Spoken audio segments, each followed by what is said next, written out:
నమస్కారం and welcome to మా కుటుంబ కథాచిత్రం. ఇవాళ యాక్చువల్గా మా కుటుంబ కథాచిత్రం కంటే కెనడాని, వేరే దేశాలని నమ్ముకొని వచ్చిన చాలామంది కుటుంబాల కథాచిత్రాల గురించి మనం మాట్లాడుకుందాం. ఇది చాలా ఇంపార్టెంట్ టాపిక్. ఖచ్చితంగా మీరు ఈ వీడియోని ఎండ్ వరకు చూడండి. ఇంతకీ మీరు ఎట్లాగో థంబ్నైల్ చూసే ఉంటారు, బట్ స్టిల్ నేను చెప్పేది ఏంటంటే ఈ టాపిక్ చాలా సెన్సిటివ్ అండ్ చాలా ఇంపార్టెంట్ టాపిక్. మీరు గత కొన్ని వీక్స్గా, లాస్ట్ 2 వీక్స్ నుంచి సోషల్ మీడియాలో వాటిలో చూస్తూ ఉండొచ్చు, టీవీలో న్యూస్లో కూడా వస్తుంది, anti immigration protests. So last కొన్ని వీక్స్గా మీరు ఆస్ట్రేలియాలో చూశారు.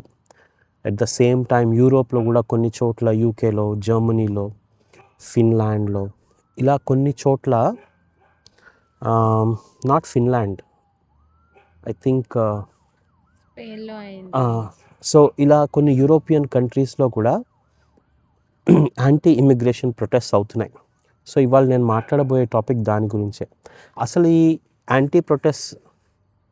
యాంటీ ఇమిగ్రేషన్ ప్రొటెస్ట్ అంటే ఏంటి, వీళ్ళకు వచ్చిన ప్రాబ్లం ఏంటి, అసలు వీళ్ళు ఎందుకు ఇలా చేస్తున్నారు, అండ్ ఒకవేళ మీరు కనుక ఈ ప్రొటెస్ట్ యొక్క న్యూస్ని అబ్జర్వ్ చేస్తే మోస్ట్ ఆఫ్ ద టైమ్స్ వీళ్ళు ఇండియన్ ఇమిగ్రెంట్స్ని టార్గెట్ చేసేటట్టుగా ఉన్నాయి కదా.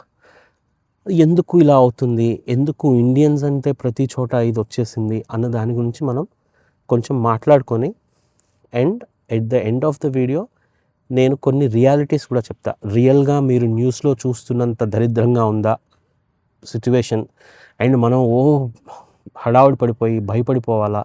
ఎందుకంటే చాలా ఫ్యామిలీస్ యొక్క పేరెంట్స్, లైక్ మన ఎల్డర్లీ పేరెంట్స్ అందరూ ఇండియాలో ఉంటారు, మనం ఇక్కడ ఉంటాం.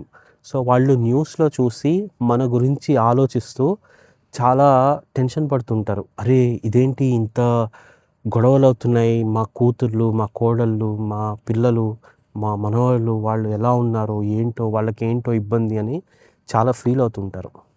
సో అందుకోసం అని చెప్పి నేను ఈ వీడియో అందరి కోసం చేస్తున్నా. ఇక్కడ కెనడాలో ఉండే వాళ్ళ గురించి, ఇండియాలో మన రిలేటివ్స్ గురించి అందరికీ చెప్తున్నాను. దానికోసం ఈ వీడియో చేస్తున్నాను. సో ఖచ్చితంగా ఈ వీడియో ఎండ్ వరకు చూడండి. Okay, let's get in to the video. ఇప్పుడు ఫస్ట్ ఏంటంటే, అసలు యాంటీ ఇమిగ్రేషన్ ప్రొటెస్ట్ అంటే ఏంటి? వీళ్ళకి ఏంటంటే చూడండి, అది ఆస్ట్రేలియా అవ్వచ్చు, కెనడా అవ్వచ్చు, యుఎస్ అవ్వచ్చు, ఏదైనా అవ్వచ్చు. ఈ ఎస్పెషల్లీ ఆస్ట్రేలియా, కెనడా, యూరోప్, ఇవన్నీ ఇమిగ్రెంట్ కంట్రీస్. యూరోప్ ఒక రకంగా అది వేరే టాపిక్, దాని గురించి నేను తర్వాత మాట్లాడతాను. కానీ ఎస్పెషల్లీ ఆస్ట్రేలియా, కెనడా, యుఎస్, ఇవి ఎందుకు ఇంత ఇమిగ్రేషన్ ఎక్కువ జరిగింది అంటే, ఇవన్నీ English speaking countries. And Australia, Canada basically they are no man's land, to be honest. ఇక్కడ ఉండేటువంటి పూర్వీకులు, యాన్సిస్టర్స్ వేరే వాళ్ళు. ఓకే, వాళ్ళ దగ్గర నుంచి ఇన్వేషన్తో వచ్చిన జనాలే ఇక్కడంతా.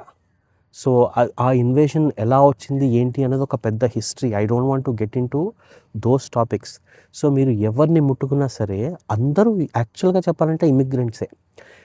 సో బేసికలీ ఇక్కడ కానీ ఏమైపోయిందంటే, వైట్ పీపుల్ పాపులేషన్ కానీ అలా నాకు అసలు ఇలాంటి వర్డ్స్ వాడాలంటే కూడా చాలా నామోషిగా అనిపిస్తుంటుంది. Because these are all racist terms. White people అని, బ్లాక్ పీపుల్ అని ఇలా మాట్లాడకూడదు.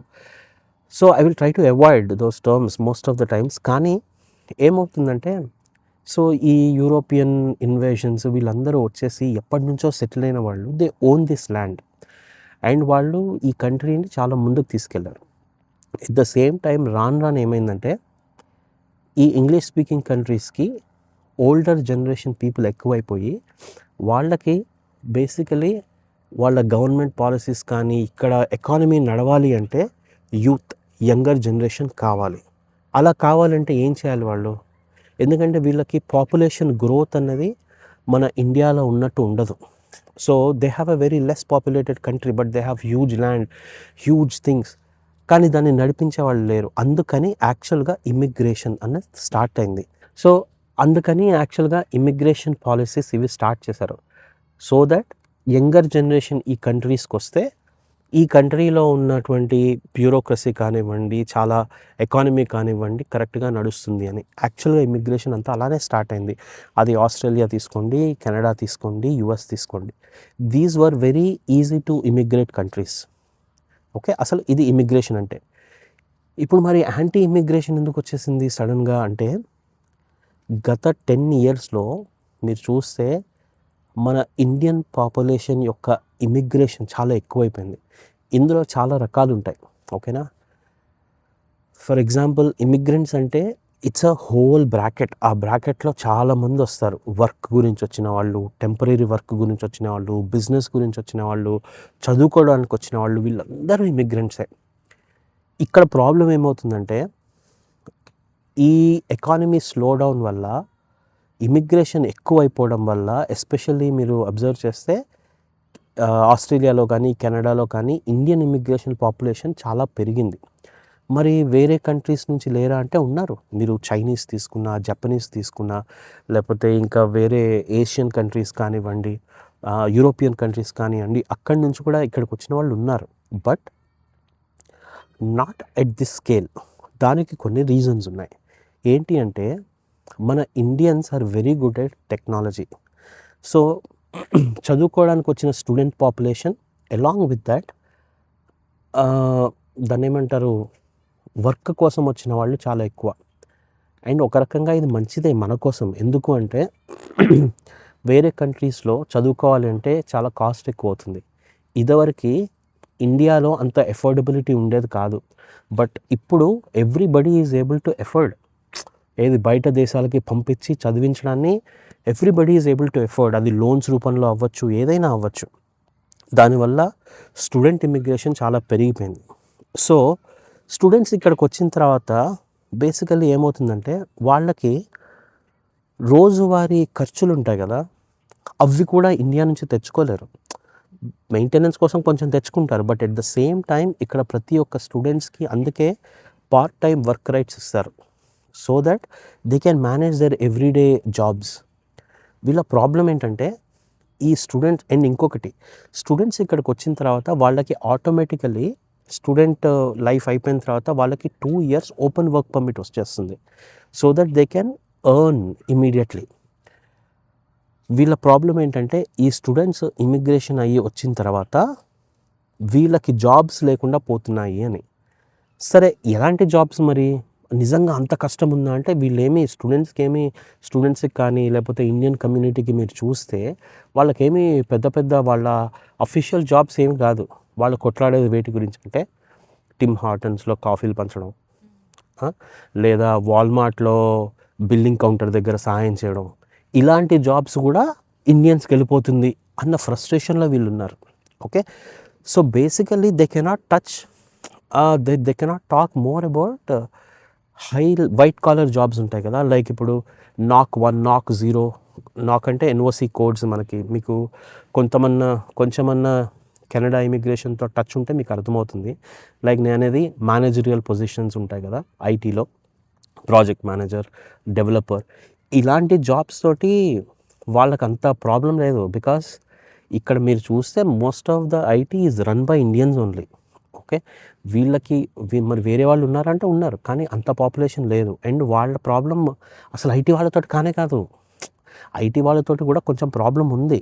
బట్ వాళ్ళ ప్రాబ్లం ఏంటంటే, కొత్త వాళ్ళు రాకుండా ఇక్కడ ఆల్రెడీ ఉన్న పిఆర్ వాళ్ళకి ఇవ్వాలి అని. That is to reduce the countries unemployment. అది వేరే ఇష్యూ. బట్ నిజంగా ఎవరిని టార్గెట్ చేస్తున్నారు అంటే, ఆ లో లెవెల్ జాబ్స్కి, వాటికి వీళ్ళకి వేరే వాళ్ళు కూడా వచ్చేసి మన జాబ్స్ తీసేసుకుంటున్నారు అని. ఓకే. ఇది యాక్చువల్గా ఇమిగ్రేషన్ యొక్క బ్యాక్గ్రౌండ్. అసలు మరి ఇండియా ప్రొటెస్ట్ ఎందుకు చేయాల్సి వస్తుంది యాంటీ ఇమిగ్రేషన్ అంటే, ఇది నాకు అనిపించేది ఏంటంటే, ఇప్పుడున్న సిచ్యువేషన్లో it is a social stigma. అంటే ఒక సొసైటీలో సోషల్ మీడియాలో క్రియేట్ అయిన ఒక ప్రాబ్లం తప్ప నిజంగా అంత ప్రాబ్లం ఉంది అని అయితే నేను అనుకోను. ఓకే. అండ్ మీరు ఇక్కడ గవర్నమెంట్స్ కూడా they are not encouraging these kind of anti immigration protest అని. ఓకే. సో అది మీరు ఒక విషయం గుర్తుపెట్టుకోవాలి. సోషల్ మీడియాలో అది ఎలాంటిదంటే అందుకే వైరల్ అంటారేమో, అదొక వైరస్ లాంటిది సోషల్ మీడియా. ఒకడి థాట్ ఇంకొకడి థాట్ని ఇన్ఫ్లుయెన్స్ చేస్తూ ఉంటుంది. సో ఎవరో ఒక ఇండియన్ ఏదో ఒక ఇప్పుడు ఇక్కడికి వచ్చిన తర్వాత మనం ఏదో చేస్తాం, పూజలు అవి ఇవి చేస్తాం, వాటిని డిస్కార్డ్ చేయడం, ఏదో ఎవడో వెళ్ళి ఏదో నదిలో పోసింది వీడియో తీయడం, అది పెట్టి డర్టీ ఇండియన్స్ అని పెట్టడం, ఇలాంటివి జరుగుతున్నాయి. సో అలా అందరూ ఇండియన్స్ చేస్తారంటే చేయరు. ఓకే, ఎవడో ఒకడు వాడేంటంటే వాడికి తెలియక ఫస్ట్ టైం అసలు దేశం నుంచి బయటకు వచ్చి ఉంటారు, వాళ్ళకి ఎలా ఉండాలి ఏంటి అన్నది చెప్పరు. ఇక్కడ ఏంటంటే చాలా రెస్పెక్ట్ ఇస్తారు లాకి. Law enforcement is very very critical. నువ్వు చిన్న తప్పు చేసినా సరే నిన్ను చేయరు. అలాంటివి ఇక్కడికి వచ్చేసి కూడా ఆ ఇండియన్ మెంటాలిటీతో చేయడము అండ్ ఇది చేయడం వల్ల వాళ్ళకి ఇండియన్స్ అంటే ఒక రకమైనటువంటి దాన్ని ఏమంటారు, ఒక స్టిగ్మా క్రియేట్ అయిపోయింది మైండ్లో, ఇండియన్స్ అంటే ఇలానే ఉంటారు అని. That is the reason why it is more towards Indians. Send them back. మీరు ఒకవేళ ఇన్స్టాగ్రామ్లో రీల్స్ అవి చూస్తున్నట్టయితే మీకు తెలుస్తుంది ఇమోషనల్గా అసలు ఎంత హేట్రెడ్ చూపిస్తున్నారు అని. మరి ఇది అందరూ చూపిస్తారా? ఇప్పుడు నేను వర్క్కి వెళ్తాను, nobody talks about such kind of racism. Everybody respects me, everybody respects my knowledge, everybody respects my contribution to their organization, right? మరి ఎవరికి ప్రాబ్లం అంటే పని పాట లేని వాళ్ళు. ఓకే, ఈ రోడ్ల మీద మన ఇండియాలో కూడా ఉంటారు కదా చిల్లర వాళ్ళు, లైక్ ఏమీ లేకుండా పని పాట లేకుండా తిరిగేవాళ్ళు. ఈ ప్రొటెస్ట్లు చేయడానికి ప్రతి దేశంలో అంతే అండి, మన ఇండియా కాదు, మన ఇండియాలో ఉండి ఏదో బయట దేశంలో ఇది అనుకుంటాం, ప్రతి చోట ఎదవలు ఉంటారు. ఓకే, సో ఆ కొంతమందితోటే ప్రాబ్లం. మీరు ఇంతమంది జనాభాలో రేపు చూడండి ప్రొటెస్ట్కి వచ్చేవాళ్ళు ఎంతమంది ఉంటారు?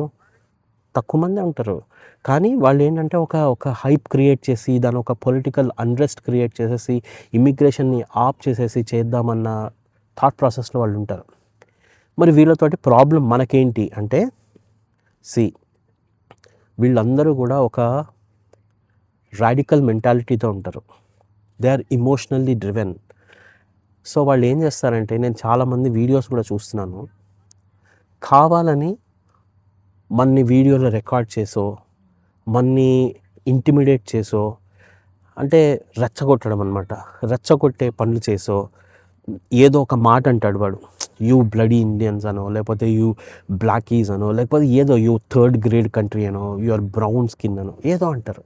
సో దానివల్ల ఏమవుతుందంటే మనం కూడా ఇమోషనల్గా డ్రైవ్ అయిపోయి we get into argument. Okay, so అక్కడికి వెళ్ళకండి. సో ఇప్పుడు నేను మాట్లాడబోయే టాపిక్ ఏంటంటే, కెనడాలో కూడా ఈ ప్రొటెస్ట్ ప్లాన్ చేశారు. ఎప్పుడు? 13th సెప్టెంబర్, రేపు సాటర్డే రోజు ఇదే ప్రొటెస్ట్ కెనడా కూడా అవుతుంది. ఒక గుడ్ థింగ్ ఏంటంటే, వేరే దేశాల్లో చాలా ప్రొటెస్ట్ అయ్యాయి, కానీ కెనడాలో ఎప్పుడైతే వీళ్ళు ఎవరైతే ఒక రాడికల్ గ్రూప్ ఆఫ్ పీపుల్ ఈ ప్రొటెస్ట్ని ప్లాన్ చేశారో, immediately there are certain communities in that same locality వాళ్ళు కౌంటర్ ప్రొటెస్ట్ కూడా చేశారు. ఏంటి? సే నో టు హేట్ అని ఒక కౌంటర్ ప్రొటెస్ట్ కూడా ప్లాన్ చేశారు. సో అట్లీస్ట్ దిస్ కంట్రీలో మీకు అర్థమవుతుంది కదా, ఒక సర్టెన్ పీపుల్ ఉన్నారు అంతేగాని whole country is not against immigration. ఎందుకంటే ఈ కంట్రీస్కి ఇమిగ్రేషన్ లేకపోతే అవి నడవు అసలు. Okay, let's be honest, immigration మీద బేస్ అయిన కంట్రీసే. అండ్ ఇక్కడ మనకంటే ఎక్కువ యాక్చువల్గా చెప్పాలంటే మెక్సికో నుంచి, ఆఫ్రికా నుంచి చాలామంది వచ్చిన వాళ్ళు ఉంటారు. ఓకే, సో అది విషయం కానే కాదు.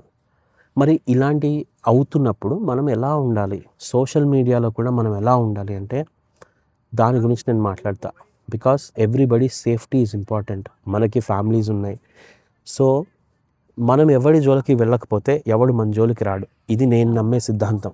ఓకేనా, నేను చాలాసార్లు మా వైఫ్ని మా కిడ్ని వేసుకొని రాత్రుళ్ళు కూడా బయట తిరిగిన రోజులు ఉన్నాయి. నా దగ్గరికి ఎవడు రాలేదు. నేను ఎప్పుడు కూడా ఆ హేట్ కానీ లేకపోతే నన్ను ఎవడో డిఫరెంట్గా చూడడం కానీ ఎప్పుడూ చేయలేదు. ఓకే, ఇది రియాలిటీ. ఎవడో ఎక్కడో తలకమాసినోడు ఉంటాడు, మన కర్మ బాగాలేకపోతే వాడు మనకు తగులుతాడు. తగిలినప్పుడు కూడా వాడేదో మనం రెచ్చగొట్టినప్పుడు కూడా వాడికి ఒక స్మైల్ ఇచ్చేసి వదిలేయడమే. అంతేగాని మీరు రెబిలియస్గా అయిపోయి నువ్వు ఇమిగ్రెంట్ కాదా, నీకే వచ్చిందా ప్రాబ్లం, మాతోటేనా నీకు ప్రాబ్లం, ఇలాంటి డిస్కషన్స్లోకి దయచేసి వెళ్ళకండి. ఎందుకంటే వాళ్ళు ఏ మత్తులో ఉంటారో తెలీదు. ఇక్కడ ఇలాంటి రాడికల్ మెంటాలిటీతో ఉన్న వాళ్ళు నేను అబ్జర్వ్ చేసింది ఏంటంటే most of the times they are high on drugs. Okay, ఏదో వాడు ఇక్కడ డ్రగ్స్ లీగల్, ఓకేనా, ఇక్కడ వీడ్ అంటే గాంజా ఇక్కడ లీగల్. సో ఆ గాంజా తాగి ఉండడమో ఏదో చేయడమో వాళ్ళు చాలా హైలో ఉంటారు. వాళ్ళు అసలు వాళ్ళ దీనిలోనే ఉండరు. నేను చాలా మందిని చూశాను, ఈవెన్ పబ్లిక్ ట్రాన్స్పోర్ట్లో కూడా వాళ్ళ తాగి పడి ఉంటారు. వాళ్ళలో వాడు ఏదో మాట్లాడుకుంటాడు, మన్ని చూస్తున్నట్టే ఉంటుంది, మన్ని చూస్తూ నవ్వుతూ ఉంటాడు, మన్ని చూస్తూ తిడుతూ ఉంటాడు. అవన్నీ మనము పట్టించుకోకూడదు. ఓకే, సో అలా ఉన్నంత వరకు మీకు ఏ ప్రాబ్లం ఉండదు. ద ఓన్లీ థింగ్ మీకు అర్థం కావాల్సింది ఏంటంటే మీరు వేరే దేశంలో ఉన్నప్పుడు, ఇప్పుడు ఆల్రెడీ మీరు ఇక్కడ ఉన్న వాళ్ళకి చెప్తున్నాను, అబాయిడ్ ద లా. ఏది ఈజీగా తీసుకోకండి. అండ్ మీకు సిటిజన్షిప్ వచ్చినా సరే don't think that Canada is your country. Okay, మీకు తెలీదు, Canada is not your country, you are Indian. So ఆ ఇండియన్ మెంటాలిటీ కొన్ని ఉంటాయి, బై డిఫాల్ట్ మన డిఎన్ఏలో కొన్ని ఉంటాయి. ఎప్పుడు పడితే అప్పుడు రోడ్డు దాటేయచ్చు, ఎక్కడ పడితే అక్కడ రోడ్డు దాటేయచ్చు, ఏముందిలే ఎవడు చూస్తాడు అన్న ఈ ఈజీ గోయింగ్ మెంటాలిటీ ఉంటుంది కదా, దీన్ని ఫస్ట్ తీసి పక్కన పెట్టండి. ఏది లా చెప్తుందో, ఏది కరెక్టో అదే చేయండి. మీ జోలికి ఎవ్వడు రాడు. అండ్ ఎవరన్నా మిమ్మల్ని రికార్డ్ చేస్తున్నప్పుడు జాగ్రత్తగా ఉండండి. ఫస్ట్ వాళ్ళకి చెప్పండి రికార్డ్ చేయొద్దు అని, మాకు ఇష్టం లేదు అని. వాడు వినలేదంటే వాడితో ఆర్గ్యుమెంట్ పెట్టకండి, జస్ట్ మీరు పక్కకి వెళ్ళిపోండి, దట్స్ ఆల్. మిమ్మల్ని మీ జోలికి ఎవ్వడు రాడు. సో ఇవి సేఫ్టీ ఇష్యూస్. సరే, ఇంకొక పెద్ద సేఫ్టీ ఏంటంటే అసలు ఇది ఎక్కడవుతుంది రేపు సెప్టెంబర్ 13th రోజు అంటే Christie Pits park downtown టొరంటోలో అవుతుంది. ఆ ఏరియాని డౌన్ టౌన్ని అవాయిడ్ చేసేయండి. ఒక్క వీకెండ్ మీరు బయటికి వెళ్ళకపోతే వచ్చే నష్టం ఏమీ లేదు. హాయిగా బిర్యానీ వండుకొని తిని ఫ్యామిలీతో గడిపి పండగ చేసుకోండి, దట్స్ ఆల్. ఒక్క వీకెండ్, ఒక్క సాటర్డే. ఓకే, ఆ తర్వాత మీ ఇష్టం, ఎవడు మీ జోలికి రాడు. ఓకేనా? సో ఇది చాలా ఇంపార్టెంట్. 13th సెప్టెంబర్ గుర్తుపెట్టుకోండి. డోంట్ గో అవుట్, అసలు అవాయిడ్ చేయండి. మామూలుగా ఏదో కూరగాయలు తెచ్చుకుంటా అంటే మీ పక్క కన్వీనియన్స్ స్టోర్కో ఎక్కడికో వెళ్ళండి, కానీ డౌన్ టౌన్ వెళ్ళి తిరుగుతాను, ఎంజాయ్ చేస్తాను, అది ఒక్క వీకెండ్ ఆపుకోండి చాలు. ఇంకొకటి, మీకు ఈ కొన్ని రోజులు ఈ ఎఫెక్ట్ ఉంటుంది. కొన్ని రోజులేంటి, మేబీ కొన్ని మంత్స్ లేదా కొన్ని 1-2 years వరకు కూడా ఉండొచ్చేమో ఈ ఇంపాక్ట్ అన్నది. సో ఎప్పుడు కూడా మీకు ఏదైనా ఇబ్బంది అనిపిస్తే, ఎవరైనా మిమ్మల్ని ఇంటిమిడేట్ చేస్తున్నారు, ఏదైనా ఇబ్బంది అనిపిస్తే కాల్ 911. ఓకే, ఇంకా కొన్ని ఇంపార్టెంట్ నెంబర్స్ ఉన్నాయి, ఆ నెంబర్స్ నేను కింద స్క్రీన్ మీద ఇస్తాను, అవి నోట్ చేసి పెట్టుకోండి.